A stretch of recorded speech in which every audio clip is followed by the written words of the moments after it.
Shakhawat Memorial girls school, এখানেই রয়েছে ভবানীপুর বিধানসভা কেন্দ্রের স্ট্রং রুম, যাকে ঘিরে বৃহস্পতিবার রাত থেকে রাজ্য রাজনীতি তোলপাড়।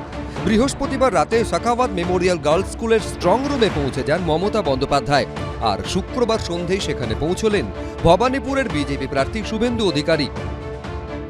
উনি কালকে পরিকল্পনা করে বাড়িতে পরার মতো শাড়ি পরে এখানে এসেছিলেন।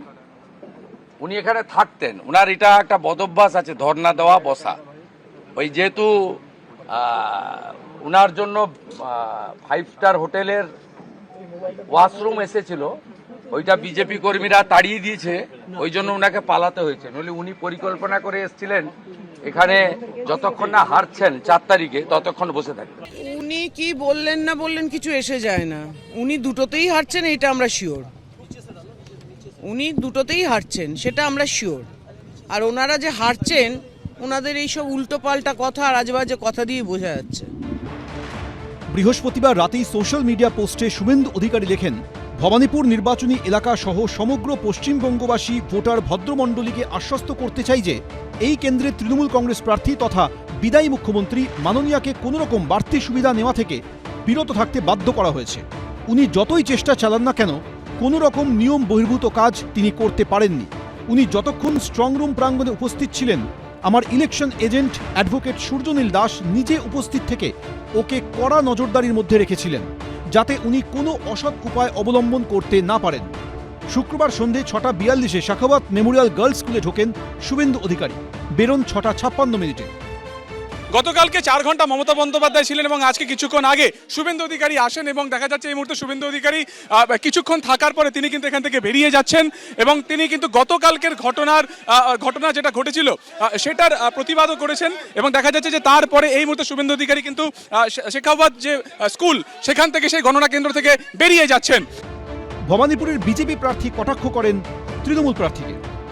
4 बार असेंबली में लड़ा, उन्होंने इस तरीके से अनएथिकल ड्रामाबाजी किया, इसका कोई आधार नहीं है, झूठा बात है, पूरा झूठा बात, ये हो ही नहीं सकता।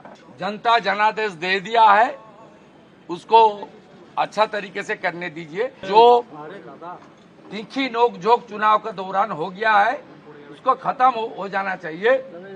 মমতা ব্যানার্জির কেন্দ্রে যেভাবে পরিকল্পিতভাবে চক্রান্ত করেছে, প্ররোচনা দিয়েছে, তো মমতা বন্দ্যোপাধ্যায় তো কড়া নজর রাখবেনই। শুভেন্দু অধিকারীও জানেন যে তাদের জনগণের ভোটে জেতার ক্ষমতা নেই।